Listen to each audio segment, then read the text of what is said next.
Hi. I'm Beto Rourke, a candidate for president. Hi everyone, Beto Rourke here. I'm a candidate for president of the United States, coming to you live from a quality inn outside San Francisco. Excited to be here and excited to be doing this. Proof. I'm told some of my recent proposals have caused quite a stir around here, so I wanted to come have a conversation about those. But I'm also here because I have a new proposal that I wanted to announce, one on marijuana legalization. You can look at it here. Back in 2011, I wrote a book on this. My campaign is selling it now. I don't make any money off it. It was about the direct link between the prohibition of marijuana, the demand for drugs trafficked across the US-Mexico border, and the devastation Black and brown communities across America have faced as a result of our government's misplaced priorities in pursuing a war on drugs. Anyway, take some time to read the policy and think about some questions you might want me to answer about it, or anything else. I'm going to come back and answer questions around 8 a.m. my time, 11 a.m. ET, and then I'll go over to r/Beto 2020 to answer a few more. Talk soon. Before we start, be sure to like and subscribe to be the first to know about new videos. Comment your answer below.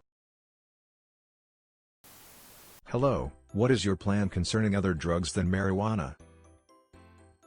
I will end the war on drugs. Which means that going forward we see people using drugs or who are addicted to drugs not as a criminal justice challenge but as a public health opportunity. People need help, treatment, support, long-term recovery. They don't need to go to jail or be locked up in prison. We'll find that we are far more successful in achieving our goals if focus on care and compassion instead of incarceration. I will make sure that those who market these drugs, whether on the black market or out in the open like Purdue, are held accountable for the addiction and deaths that they have caused. What about people using drugs who are not abusing them? One thing about the discussion of drug regulation that is so frustrating is hearing the rhetoric surrounding it. Using psychedelics saved my life and I don't believe most people's use of them constitutes abuse. Yet these drugs are lumped into the same category as heroin, a drug that most would say is near impossible not to abuse. There's loads of research surrounding this too, supporting the thought that moderate psychedelic use can actually expand brain functionality and cause new neural pathways to form, as well as helping people to heal from PTSD, depression, and a whole host of other maladies. The thing I look for in a politician is trust. Trust for me as a citizen to make my own informed decisions and decide for myself what is best. That is a thing I see the least of from most political candidates. A politician's stance on privacy rights is the biggest indicator for me how much they trust me, and consequently how much I trust them. Drug policy is the second. If you're still talking about drugs in the context of the black or white view of either not using them or you're abusing them and need treatment, it shows that you lack a fundamental understanding of how drugs interact in our society. So much good music, art and film would not exist without those artists living in a way that the medical and legal community would consider drug abuse. Obviously this is just an open secret that no one likes to talk about because it doesn't fit the rhetoric of all illegal drug users need treatment. This isn't a small subset of the population either. There are millions of users of psychedelics that don't cause problems, don't steal for their fix, and live productive lives creating. The structure of DNA was discovered as a result of an acid trip.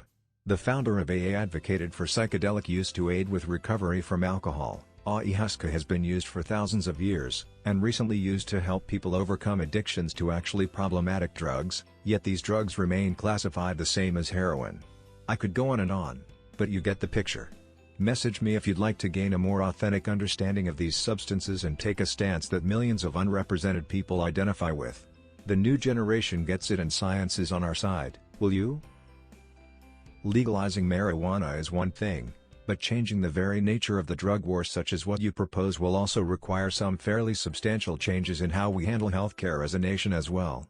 I don't believe you can just shift the burden of dealing with addictions from one giant profiteering industry to an even larger giant profiteering industry and expect things to just go smoothly. You will need to have the framework in place to support rehabilitation and addiction treatments before ending the war on drugs, and as we've all already seen so far, Congress can't pull their heads out of their asses when it comes to shaking up the healthcare industry. At best we'll end up with two or more broken systems instead of a single functional one. Edit. It took an act of John just to get Congress to stop fucking around and actually support the heroes of 9/11 at the 11th hour. We're still terrible at taking care of the soldiers who fought for this country or for the honor of the chicken hawks. What makes you think anyone will be willing to look out for the common citizen? How can you end the war on drugs if you go after everyone who makes or sells them? By definition, this will keep drugs in the black market. The only way to actually end the war on drugs is to ensure that drugs are as easily available as drug users want them to be, regulated and quality controlled, and bought at reputable establishments, much like alcohol. Anything else is a continuation of it. Anything else will result in people going to prison, and massive wastes of money. Eliminating the supply of drugs has never, not once, ever, made them safer and less likely to be used. People just move further and further underground to sketchier and less quality-controlled products from more and more violent dealers. Even nations like Thailand that have the death penalty for drug possession still have drug users. Another well-crafted response that says absolutely nothing. I must hand it to you. You have certainly embodied the American political style of wordsmithing, so you cannot be held accountable later on. Meanwhile, you have no plan on how to stem the production and/or importation of drugs, legal or illegal. You also apparently don't know or care how powerful the drug lobby is in America. By the way, where do you plan to find the money to fund all these compassionate initiatives? Americans seemingly don't want to spend their money for others to have basic health care. Why would they want to spend money to rehabilitate drug users? Perhaps you plan to come for our money after you come for our guns? You speak of the climate crisis as you should, but what is your plan for the role of nuclear energy, where 50% of our carbon-free energy comes from?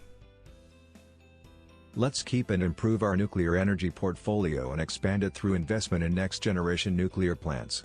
That, in addition to other major steps on wind, solar, geothermal, battery storage, regenerative agriculture, conservation and replanting, ending oil and gas on public lands and no new permitting offshore, will help us get to net zero no later than 2050 and to be halfway there by 2030. Hi Mr. Rourke. Austin, Texas here. I have two questions. 1. Do you have any plans in regards to wealth inequality in the United States? 2. What are your views on net neutrality? Thank you. 1. We have the greatest income and wealth divide since the last Gilded Age. It means that too many are working 2 jobs to get by. Or aren't getting by. We visited Skid Row in LA on Tuesday, a lot of people on the streets, a lot of kids on the streets. While there are some in this country who have extraordinary wealth, able to pass it on from one generation to the next, locking in the divide and making it harder for people to move into the middle class. A few ideas: pay people a living wage. 1 job should be enough. I'll sign into law of $15 per hour minimum wage. We'll complement that with a big investment in housing, $400 billion over the next 10 years, creating 200,000 new low-moderate income homes a year. Universal health care without co-pays for mental health, primary health, prescription medications or women's reproductive health. Paid family leave. And then reverse the worst of the Trump tax cuts to make sure the wealthiest and corporations are paying their fair share. And lastly, big investment in education, Part 12 public schools and the educators who we depend on, college affordable for all and elevating unions in their ability to provide skills training and apprenticeships. 2. Yes on net neutrality. Internet should be a common carrier. No one should be able to pay more to get their news, entertainment, political views, etc. delivered more quickly. No one, because of a lack of resources, should be stifled from being able to share what they've got. All data traveling at the same speed. Good for freedom of speech, good for innovation, good for small businesses, good for our democracy. Tell Austin I say hello. How will you combat large corporations cutting hours for employees that have seen their hourly wages increase due to minimum wage laws? Also, how will you combat companies that cut hours to try to prevent as many employees as possible from getting health benefits? By investing in affordable income-restricted housing, you'll be subsidizing the real estate market that's already quite inflated, as well as property owners, bringing more income inequality. How about removing all the restrictions that California has, which decreases the supply of housing, and doesn't let the builders build market-based housing that's actually affordable due to competition and overbuilding, instead of through subsidies that go into the private pockets of the very few? Hey Beto. I'm a therapist in a maximum security prison. So often people leave prison with little supports after being isolated from the community. A lot of your planning revolves around clearing of charges, but what kind of services are you looked to put in to rehabilitate these folks who are imprisoned based on these crimes? This is a great question. I will make sure that those who leave prison are also able to find housing, employment and healthcare. will go a long way towards making sure they can get back on their feet, fully participate in economic and civic life, be well enough to live to their full potential, and less likely to be incarcerated again. It's the right thing to do, and it's a benefit not only to the formerly incarcerated but to all of us. Was visiting with staff and prisoners at San Quentin yesterday and was told it costs $80,000 a year to lock someone up there. San Quentin also offers a model of transition into civilian world, with learning opportunities, accreditation, skills training, etc. Gives prisoners help they need to have purpose and function on the outside. Edit: made a mistake on this one. Deleted a version that had voting rights in it because I thought the questioner didn't want to hear about voting rights. Didn't realize you could edit. Lesson for next time. But yes, obviously, we'll restore their voting rights. How will you confiscate the millions of AR-15s? How will you confiscate the millions of AR-15s? Americans will comply with the law. It will be a mandatory buyback of AR-15 and AK-47s, weapons designed for war. Because we understand that there is no reason for any of us to own a weapon that was designed to kill people on a battlefield. Especially when that kind of weapon is so often used to kill and terrorize people throughout this country, in their schools, in their grocery stores, in their churches, in their synagogues, at concerts. Everywhere. I have met countless AR and AK owners who say they don't need it to hunt, they don't need it for self-defense, it's fun to shoot but would give it up. Because they also have kids and grandkids and want them to be safe. Hi Beto. Why aren't you running for Senate? Edit: thanks for the awards, but can you stop replying with because he already failed? It's a different race against a different candidate and he has a ton of financial and practical support now that he didn't have in the last election. Beto, if you're reading this still, you won't win. Please make yourself useful instead of boosting your ego and profile. I'm running for president. I want to be the leader that we need and are missing right now. Healing instead of inflaming. Bringing us together instead of driving us further apart. Confident about the future and our role in it, not walling us off from the rest of the world, or putting kids in cages or turning our back on the greatest challenge we've ever faced, climate. I'm confident as a country we are up to this moment, but it's going to take all of us. Can't do it with half steps or half measures or only half the country.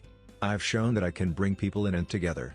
In Texas we won more votes than any other Democrat in the history of the state, won independence for the first time in decades. Young voters turned out in record numbers. We are campaigning like that across the country, connecting with people by showing that no one's written off, no one's taken for granted. That's how we can win the 38 electoral college votes in Texas, that's how we win across this country, that's how we defeat Donald Trump, and that's how we bring a very divided country back together. I'm a liberal but don't fully understand decriminalizing border crossings. If we want a welfare state, I would think that we would want to limit immigration because of the strains that too much would put on the welfare system.